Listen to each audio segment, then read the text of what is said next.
How do you know when you're better? If you've been living with IBS for a long time, you'll know that we don't have a cure for irritable bowel syndrome, but we do know there's lots of ways to manage your symptoms so you can get back to living your life.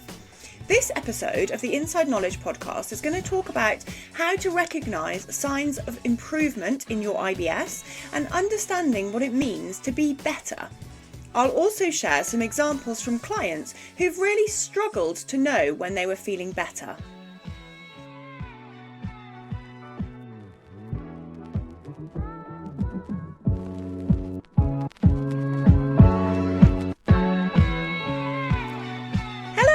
Welcome to episode 90 of the Inside Knowledge podcast for people with IBS. I'm Anna Mapson. This week's episode is all about feeling better, something I'm sure you are desperate to be. I'm going to focus a bit on some of the physical signs, like how would you know that you're actually getting better? And this can be quite helpful if you are in the midst of a treatment program, if you're taking some supplements, you're trying a dietary intervention. It's really helpful to assess what is it that's feeling better, if anything? So I'm going to focus on those physical signs, but also I really want to focus on the emotional and mental sides of improving your health. And I've got a couple of examples of people who have really struggled in this time to feel like they are getting better. And that can be for a variety of reasons. Sometimes you've just had this condition for so long, you can't think differently about your health because it's taken such a lot out of you to keep going, to keep these maintenance habits part of your life, such as eating at certain times, taking certain supplements. You've had to be very rigid with everything. And so as you start to dismantle that and start to feel better, it can feel quite scary, and it's like, well, what am I if I'm not a person who has IBS? Who am I? What can I do with my life if I don't have to worry about the toilet all the time, or what food is not going to make me feel nauseous, for example. All of these things take a little while to unravel. In order to judge your physical symptom improvement, it's good to have a baseline measurement. So how was the worst symptoms when you were bad? If, for example, you had abdominal pain, that was, say, your main worst symptom. If you were experiencing that every day and now you're getting to the point where actually you only have it 3 days a week or 2 days a week, or the intensity has reduced. This is where it's really helpful to have had a benchmark. If you have never taken an assessment of your IBS symptoms, then I suggest using something like my IBS diet and symptom tracker for a few days to get a gauge of your worst kind of symptoms. If you've done this in the past and you're starting to think, oh, maybe I am feeling a little bit better, it's useful to check back against that low baseline when you're at your worst to see if things have improved. It could be that you have fewer episodes of abdominal pain, or maybe the pain is not quite as bad as it was. Maybe you're getting regular bowel movements more frequently. Now, I'm going to come on to talk a bit about the perfect poo and how that might be misleading, but also, maybe you're having less bloating, less tiredness, fewer reactions to certain foods. All of these things can be improved over time, but these are a way we can measure it. So knowing that you're better, ideally you're going to start from a baseline. And if you haven't ever taken a baseline, then I suggest trying that now. Take a few days to just measure your symptoms, even if it's just on a little piece of paper, ranking your pain out of 10 every day for a week.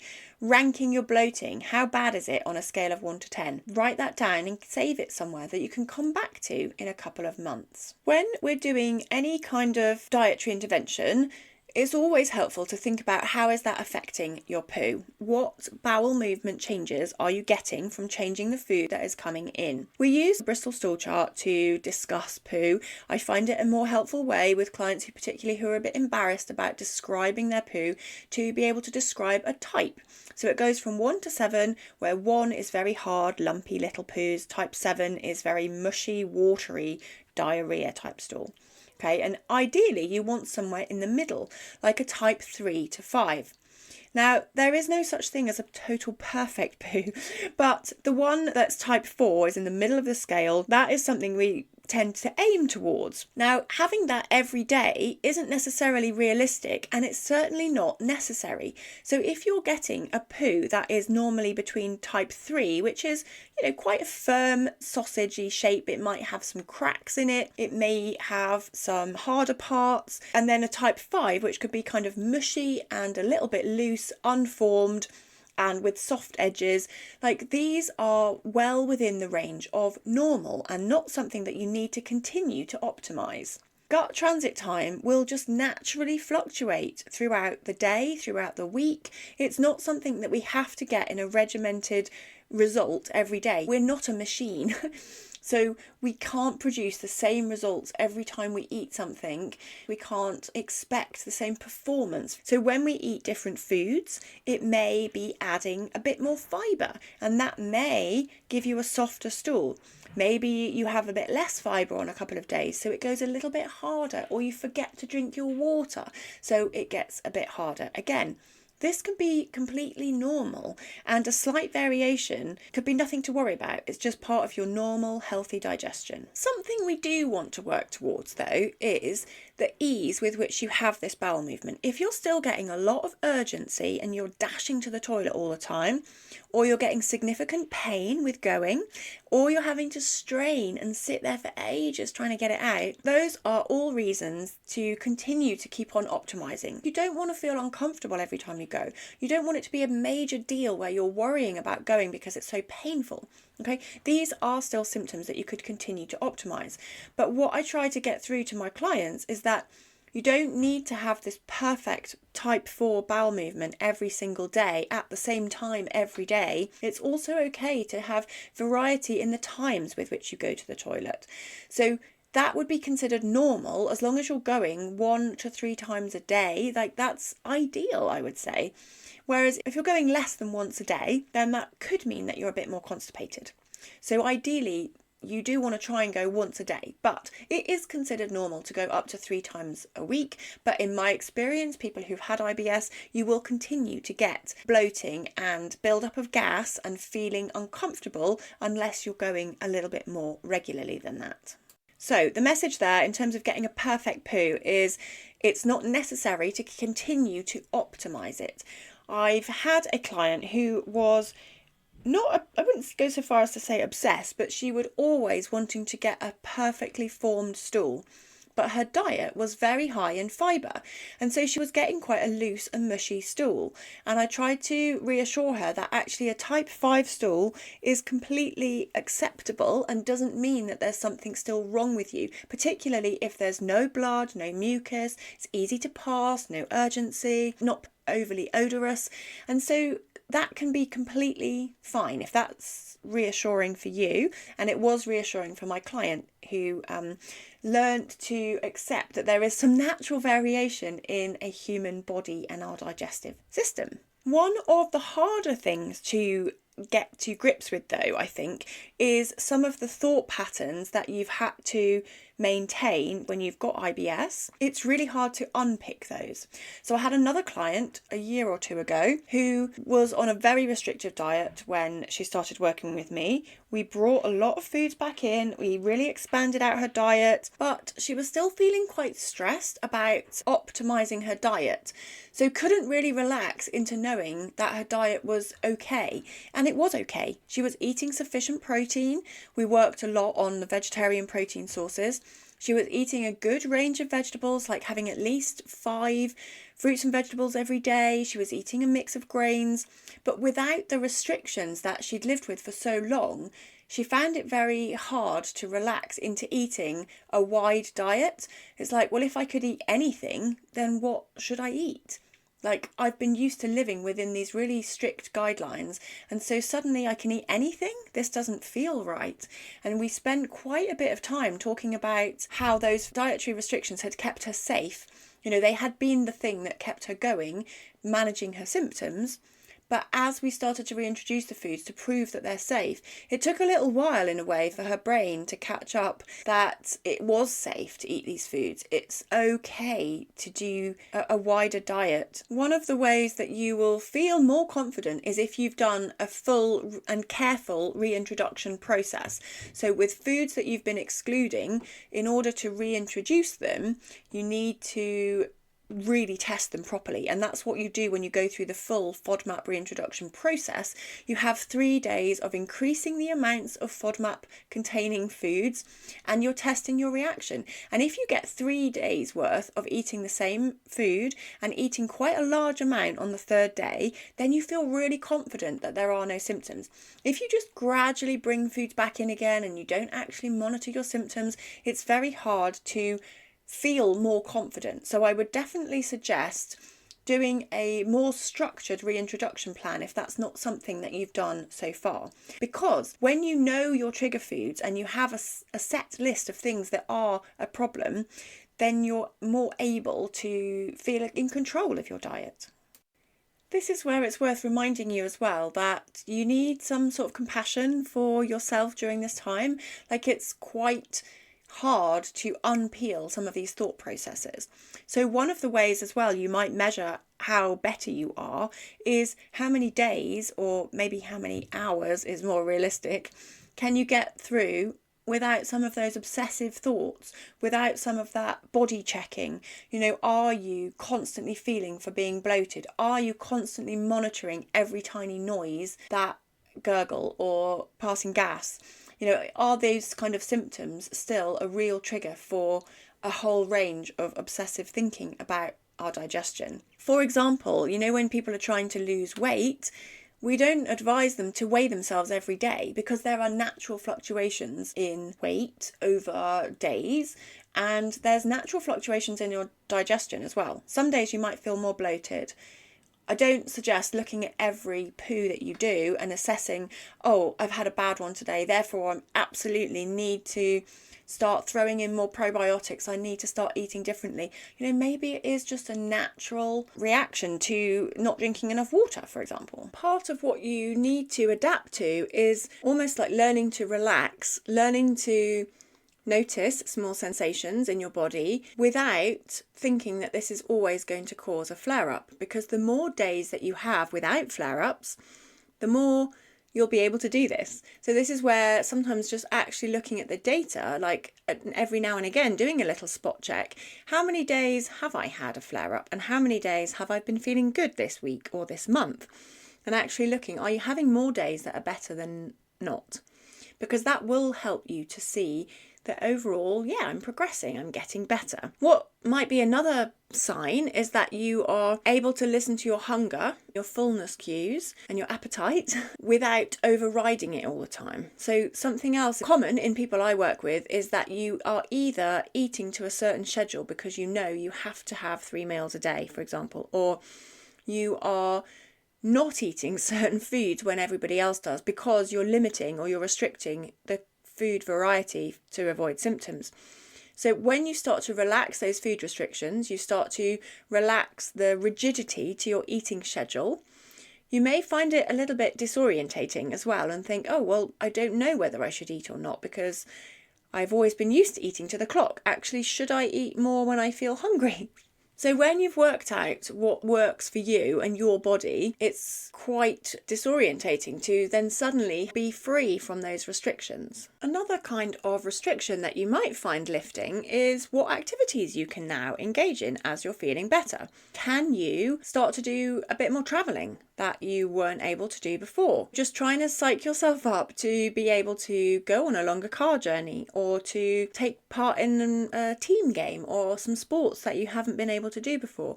Once you realise that actually your digestion is calming down, your bloating is not as significant as it was, maybe this is the right time when you can start engaging in activities like going to the cinema or doing things that you just felt like were out of your reach before. Everybody will have their own measure of the things that they can do when they feel better. For some people, it might be going on holiday, getting on a long haul flight. For other people, maybe it's being able to go to a restaurant and eat anything you want. For other people, it might just be as simple as having a normal bowel movement. That would be enough. It basically comes down to what you were experiencing before, like how severe were your symptoms and what does better mean to you. I normally start most of my consultations saying, what would it mean to you to be healthy? Like, how would you describe feeling healthy? And I get a huge range of responses. For some people, it's as simple as being able to walk up the stairs without getting out of breath because they're so undernourished, they're feeling really unfit because they can't engage in sport activities and they're not eating enough. For other people, feeling better for them would just be going out, eating in restaurants, being really active, going mountain climbing, like whatever it is, like fully engaging. But other people there being healthy might feel quite small to somebody else, but for them it's a huge step. So I guess I wanted to sort of close out this episode really thinking about your experience of IBS. What has it stopped you doing? What improvements are you able to see? Will be so individual. What works for you and makes you feel better could be not good enough for somebody else. There's no real right or wrong with this. It's just knowing that you can live your life as you wish to. And I suppose that's the thing we have to bear in mind with IBS is because, as I said at the top of the show, there's no cure for it. It is something that you manage, and you manage it through a good, healthy, balanced diet, all the normal core activities. We want to sleep well, making sure you're trying to get 8 hours sleep, making sure that you're giving opportunity to move your body regularly, getting outside. All of those core foundational activities are really important in helping you maintain this position of better. So not only do you have to sort of learn to trust your body again, you have to learn to unpick all of those mental thoughts and kind of obsessive behaviours that you've been doing as you're starting to feel better. You also have to stay aware of the things that keep you healthy. Keeping healthy is all about moving your body quite frequently, getting a good night's sleep, not drinking too much alcohol or caffeine, and definitely giving up smoking if that is something that you do. I would probably also say vaping, although we don't have as much data on it. Keeping up your social circle as well. So making sure we have a good, healthy connection to people around us is so important for our mental health. And remembering that gut-brain connection is one of the potential drivers and triggers for IBS flare-ups. So we want to make sure that we're re-engaging with life as much as possible. Now, one other thing I wanted to mention, as you're imagining this new world, you're feeling better, you're starting to exercise more, you're feeling really good about digestion, you're starting to go out more, maybe you're going to see people who say, oh, I thought you couldn't eat that sort of food anymore, or, oh, I didn't think you were allowed to eat gluten. So it may take a little while for other people around you to also adjust to your new eating pattern. Once you've removed a lot of your food restrictions, you're going to be feeling better about it. You're going to be feeling healthy and like you've done the work on your mental patterns. You've done the work on mindful eating. You know how to eat well, but those around you might have to adapt to it a little bit. I had a client who went through the low FODMAP diet for about 2 years before she worked with me. And then, as I helped her reintroduce a lot of these foods, she had a big fear that people around her would think she'd been faking it and making it up. So we talked about how to explain it to people around you. So you might say things like, yeah, I was really struggling with my digestion. At the time, cutting those foods out really helped me. But now I've learned how to bring them back in and how to have a healthy, balanced diet. So I'm able to enjoy things like coming out with you again. Ultimately, like, you know why you were cutting foods out and how it helped you.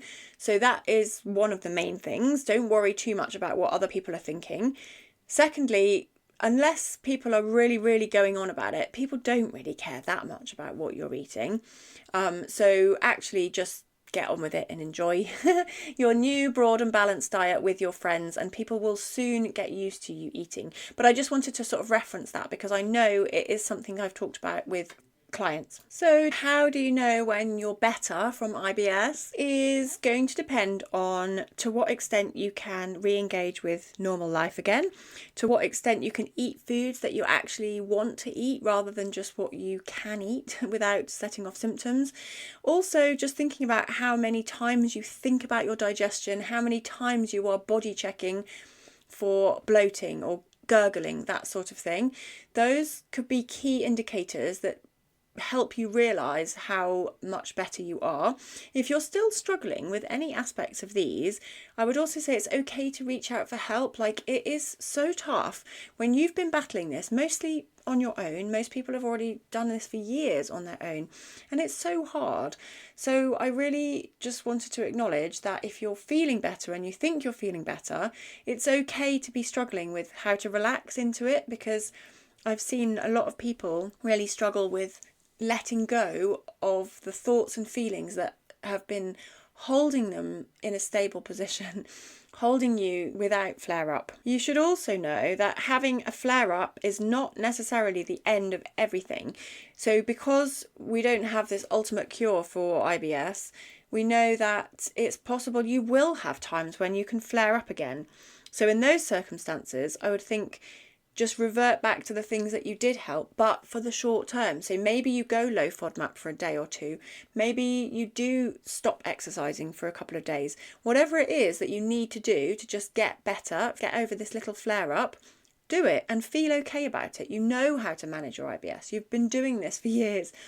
But it doesn't mean that you're not better if you do have small flare-ups of symptoms, like maybe your constipation kicks in again for a week and you have to work on it. You have to stay on top of those healthy habits. But then you can go back to feeling a little bit more relaxed again. Obviously, the more flare-ups that you have, the more you think, actually, maybe I'm not in a position where I'm feeling better. But I really hope that your day comes soon and that you do start to really get on top of managing your symptoms. As ever, you know that I'm here. I work with people over 3 months. So if you need someone to guide you through how to do this, then please get in touch. I work with people for 3 months. You can split the payments if money is an issue over 3 months. And I give you loads of resources, videos to watch, handouts, meal plans, but most importantly, weekly coaching calls, so you get loads of time with me to work through how to do all these changes. Anyway, you can just look at the show notes if you want to find out a little bit more about that. I'll put a link to my 3-month gut reset program there. I would also really appreciate it if you would just rate this podcast on whatever app you are listening to on now. Then just click review or rate this podcast and give me a good rating. And just give me a nice review. If you are able to do that, I would massively appreciate it. Thanks so much. So thanks for listening to this episode of the Inside Knowledge podcast. Better digestion for everyone.